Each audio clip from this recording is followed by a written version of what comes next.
Hacemos una pausa en nuestra misa y nos conectamos con la parroquia del Buen Consejo. Buenas. Si habéis estado en misa habréis oído la segunda lectura, que era la más importante de hoy, cuando San Pablo decía: mientras me toque ser vuestro apóstol, seguiré ejerciendo mi ministerio. Así que mientras me toque ser vuestro párroco, seguiré contándoos el Evangelio. Hoy estoy en mitad de ningún sitio. Estoy con mi familia. De hecho, oís a mis sobrinos y a mi hermana regañándoles, que es lo que hacen las madres. Estamos celebrando la Eucaristía juntos en casa de mis tíos. Y por eso os quiero hablar de la casa de Dios, que era ese lugar de oración. Era el lugar donde uno iba a pedirle al Señor del Universo que las cosas fueran bien. Iban a pedirle al Señor del Universo pues que los campos dieran cosechas. Para eso es el Señor del Universo. Iban a pedirle al Señor del Universo pues que los enfermos curasen, ¿no? Porque para eso es el Señor del Universo. ¿Y quiénes tienen derecho a pedírselo? Pues los que son del Señor de los ejércitos, los judíos. Si hoy vais al lugar del templo de Jerusalén, a la explanada del templo, en la explanada del templo de Jerusalén no está la casa de Dios, no está el templo. Lo quemaron los romanos, años 70. En la explanada del templo de Jerusalén está una inmensa cúpula. Es un lugar de oración musulmán. Y no podréis entrar. ¿Por qué? Porque solo pueden entrar en ese sitio los musulmanes. Y te ven y se dan cuenta que no eres musulmán. Si dudan, te hablan en árabe, y bueno, tú sí sabrías, Jaime, pero los demás no sabríamos decir nada. No puedes entrar, porque esa casa solo es para los hijos de Dios. Ellos solo dejan entrar a los fieles musulmanes. No podemos entrar en esa casa de Dios. Nosotros también podríamos hacer lo mismo en las nuestras, ¿eh? En algunas épocas hemos cerrado nuestras iglesias y no hemos dejado entrar a nadie que no estuviera bautizado o que no fuera cristiano. Como recordándonos que Dios solo protege a los suyos. Y que solo tenemos derecho a pedirle a Dios los que somos de los suyos. Hay algo terrible, y a lo mejor muchos de vuestros curas no están de acuerdo, pero parece que Jesús también pensaba lo mismo. Es curioso, porque Jesús murió por todos, para salvar a todos los hombres, ¿no? Decíamos en el Salmo que todos los pueblos te alaben. Sin embargo, el pasaje que hemos escuchado en el Evangelio de Mateo nos deja una situación un poco extraña, porque no es el primero en el que Jesús dice que Él no se tiene que ocupar de los que no son judíos, que Él ha venido a salvar a los judíos.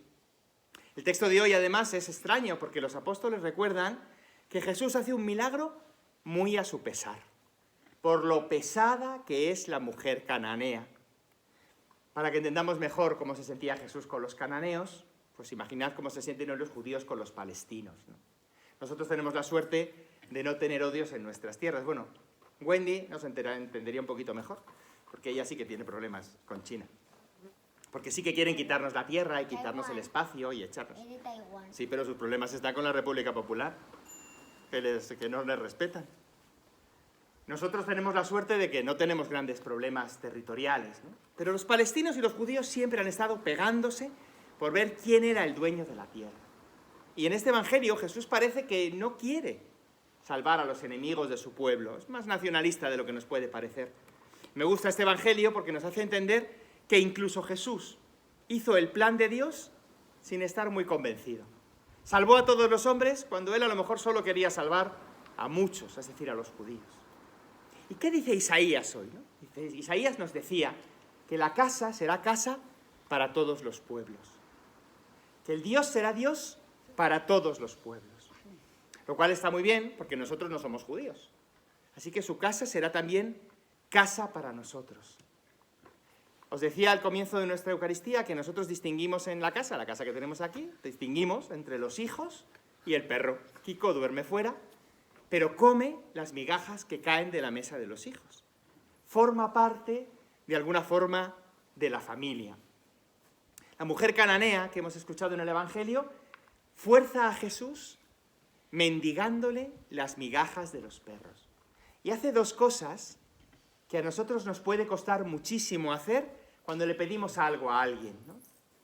La primera cosa que ella hace es reconocer que no tiene derecho a lo que pide. Pensad que nosotros cuando pedimos las cosas, casi siempre las pedimos porque tenemos derecho. Cuando vamos a correos a por un paquete, cuando compramos algo, ¿no? Cuando vamos a cambiar una prenda en un supermercado, ¿no? Cuando pedimos algo a los abuelos. Siempre lo pedimos creyéndonos con el derecho. Lo reclamamos. De alguna forma los judíos también le reclamaban a Dios. Cuando tú reclamas a alguien, le obligas, le fuerzas. Le dices lo que tiene que hacer. El problema es que a veces lo que tú crees que es lo mejor, a lo mejor no lo es. A lo mejor la otra persona tiene otro plan, ¿no? Isa siempre que va de compras conmigo me dice que le compre chuches y yo nunca lo hago. Otras cosas, bueno, pues porque no tengo dinero, pero... ¿A quién? A mi sobrina. Yo nunca compro chuches, que los compro su madre si quiere. No quiero broncas con mi hermana. Nunca compro chuches. Por mucho que me diga, lo necesito, claro, se tire al suelo a llorar, ¿no? Todos hemos tirado al suelo a llorar, ¿no? Y hemos reclamado en lugar de pedir. La mujer cananea lo primero que hace es reconocer que no se lo merece. Lo segundo que hace la mujer cananea, y que nosotros no siempre hacemos, es aceptar las migajas. Nosotros muchas veces aceptamos las migajas, ¿eh? Cuando vas a pedir que te cambien una prenda y decir, pues mire, no, ahí vayas, usted no tiene derecho, han pasado los 15 días. Pues tú te aguantas, te vas con el refunfuño, ¿no? La mujer cananea no. La mujer cananea no solo se resigna a aceptar las migajas, reconoce el valor de esas migajas. Descubre el inmenso valor de esas migajas. Un poco como le pasaba ayer, nos contaba a Kiko. Ayer Kiko comió carne. Es el único perro del barrio que comió carne, porque nos sobró, porque no pudimos comérnosla todos. Ya sabéis que yo últimamente ni como. Es el único perro que comió carne, porque se comió las sobras. Si en vez de ser un perro hubiera sido una persona, nos habría tirado las sobras a la cara, lógicamente, y nosotros hubiéramos sido unos miserables, dándole las sobras. Pero si hubiera sido capaz de comprender la suerte que uno tiene de comer las sobras de la casa de los amos, si hubiera sabido la fortuna que uno tiene de que les presten ese espacio, uno se habría conformado. ¿Os acordáis del hijo pródigo? Vuelve y le dice al padre, no necesito que me trates como un hijo, he sido un canalla. Trátame como uno de tus servidores. Me bastan las migajas. Para que lo entendáis un poquito mejor, imaginaos que vosotros pudierais quedaros con lo que lleve en la cartera Florentino Pérez. No con todos sus millones, solo con lo que lleve hoy en la cartera. Seguro que es mucho más de lo que algunos vais a cobrar este mes. Sus migajas para nosotros serían descomunales, ¿no? Pues pensad en Dios. Nosotros nos reunimos en la Eucaristía. Le pedimos al Señor que nos salve, decimos que es el día del Señor. Y bueno, hoy ha ido el día bien, pero posiblemente mañana no vaya tan bien. ¿Y qué nos da el Señor? Pues parece que nos da las migajas, ¿no? Nos da la Eucaristía, te comes un dada de paz, ¿no? Te sientes un momento de paz y de serenidad, ¿no? Y dices, sí, pero la vida es mucho más grande. Uno podría exigirle a Dios, cámbiame la vida. Y tiene todo el derecho a decirlo, ¿no? Y podríamos ir a la casa de Dios a rezar así, como rezaban los judíos. Señor, vence a nuestros enemigos, haz volver a todos los extranjeros, a todos los exiliados. Podríamos ir a rezar así.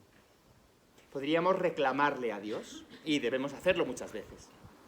Pero cuando reclamamos a Dios, también podemos ir aprendiendo a quién y cómo le reclamamos.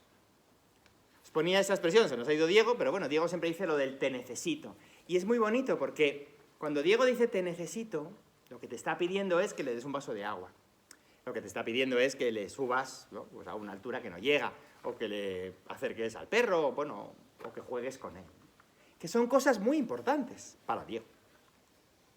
Pero fijaos lo que significa decirle a la abuela, te necesito. Los que ya no somos tan pequeños como Diego y sabemos lo que hemos recibido de los abuelos o de los padres, ¿no? Fijaos todo lo que hay en el te necesito, cuando ya somos capaces de coger los vasos de agua nosotros solos. Es una oración que comienza reclamando cosas buenas, pero pequeñas, y después termina pidiendo cosas inmensas, cosas eternas. Nosotros hemos rezado un montón durante la pandemia. Me ha llamado Marisa, mi tía. Celebramos el funeral del tío Antonio un día en la parroquia, si os acordáis. Me ha llamado justo antes de empezar la misa y es curioso porque también sabéis que hemos rezado por el tío Salva en misa durante muchos días. Uno se ha salvado y otro se ha quedado con nosotros. ¿Qué pasa? ¿Que hemos rezado más nosotros? ¿Que el cura le dedicaba más tiempo a un tío que a otro? No, a ninguno de los dos tanto. ¿Que tenía más hijos que le rezaban más? No, tampoco. ¿Que sus mujeres eran más santas? Tampoco. Compiten ambas en santidad. ¿Por qué a uno le han concedido la salud y a otro la vida eterna? Pues si estuviéramos rezando en la casa de Dios y nos pusiéramos ante el Señor, como hemos hecho, y le rezáramos y habláramos con Él. Isa, ¿cómo rezamos a Dios? ¿Cómo nos dijo Jesús que le rezáramos? ¿Sabes cómo dijo Jesús que había que rezar? Inshallah, Altísimo. ¿Alá hay que rezar a Dios, Jaime? ¿Cuál es la oración que Jesús nos enseñó? ¿Cómo empieza? Vais al colegio de los agustinos. ¿Cómo empieza la oración? ¿Cuál? La que Jesús nos enseñó. ¿Pa? Sí. ¿Cómo? A ver, no lo digo bien. ¿Cómo? Padre, empieza Padre. Sí. Imaginaos si fuéramos a la casa de Dios y comenzáramos rezando: Padre, salva a mi esposo. Padre, devuélveme el trabajo. Padre, que me paguen el ERTE. Padre, que tenga... Claro que son angustias, pero comienzan con Padre. Decía San Francisco que él le preguntó una vez al hermano León, dice: ¿tú cuántos Padres Nuestros rezas? Si te pones ahí, digo, yo me pongo así en una hora, yo qué sé, pues 130, ¿no?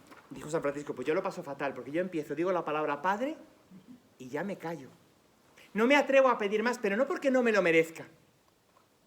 Que sí que no me lo merezco, porque si decís que llamáis a Dios Padre y luego nos comportamos como nos comportamos, porque rezo la palabra Padre y eso hace que todo el resto de las cosas que pasan en mi vida estén como bajo la mirada de ese Padre. Y uno, cuando le pedía a Padre, pues sabía también que a veces las cosas no van como a uno le parecen, pero siempre van como al Padre le parecen. En mi casa aquí comíamos siempre cuando mi abuelo, el padre, decía que se comía. ¿Cuál es la hora de comer? Cuando el padre lo dice, ¿no? Y se comía bien, ¿no? Y nadie se enfadaba, y nadie comía antes o después. Uno vivía en la casa del Padre. Si nos diéramos cuenta que nuestro sitio en la casa de Dios no sería ni siquiera el sitio de los perros, como la mujer cananea. Si nos diéramos cuenta que no mereciéndolo Dios nos ha querido sentar en su mesa, miraríamos de otra forma las angustias de la vida, que son angustias, ¿eh? Que cuando mi sobrino necesita que juegues con él, está desesperado, ¿no? Le puede la vida. Son angustias. Pero no son las angustias que marcan toda una vida.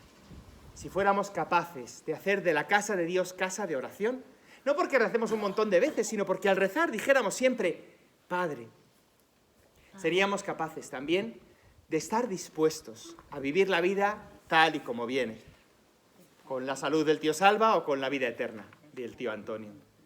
No solo a resignarnos, sino a alimentarnos de las migajas, como la Eucaristía, que si la comparamos con el banquete del reino, en serio, espero que el banquete del reino haya mucho más de lo que hay en la Eucaristía. Comemos las migajas del cuerpo de Cristo, si queréis.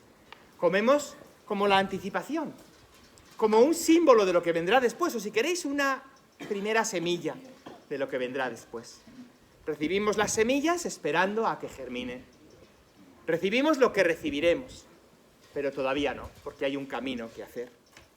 Eso es lo que hoy nos enseña la mujer cananea, que es verdad que solo nos mereceríamos las migajas de los hijos, pero se nos ha dado el pan de los hijos. Es verdad que nosotros, por cómo vivimos, no mereceríamos nada. ¿Y qué nos dice Dios? ¿Queréis vivir en el reino? ¿Queréis tener serenidad y paz? ¿Queréis alimentaros de lo que hacemos en la Eucaristía? Pues lo decía Isaías, amad, practicad la justicia. Es decir, vivid como hijos. Vivid ya como si fuerais hijos de Dios, porque lo sois. Aunque todavía no tengáis el gobierno de la tierra, aunque todavía no os obedezcan los elementos, aunque todavía bien, pues haya muchos que os traten como a siervos. Pero vosotros vivid como hijos. No porque merezcáis la mesa, sino porque ya os la han dado. Vivimos del pan de los hijos y vivimos como viven los hijos. Amad, practicad la justicia, porque mi salvación está por llegar. Está llegando, aunque todavía no está y no se ve. No se ve porque a veces la buscamos donde no está, la pedimos donde no se encuentra. Pues como os escribía esta mañana, si no sabéis dónde se encuentra, si estáis perdidos en el bosque, buscad el camino que marca la cruz, la X, marca el camino, y recorredlo, porque no vamos solos. Los fieles caminan por delante de nosotros. Como decía San Pablo, mientras me toque ser vuestro apóstol, cumpliré con mi ministerio y os lo recordaré. Caminad por el camino de la cruz, por el camino de los hijos, porque se nos ha invitado a sentarnos en la mesa de los hijos.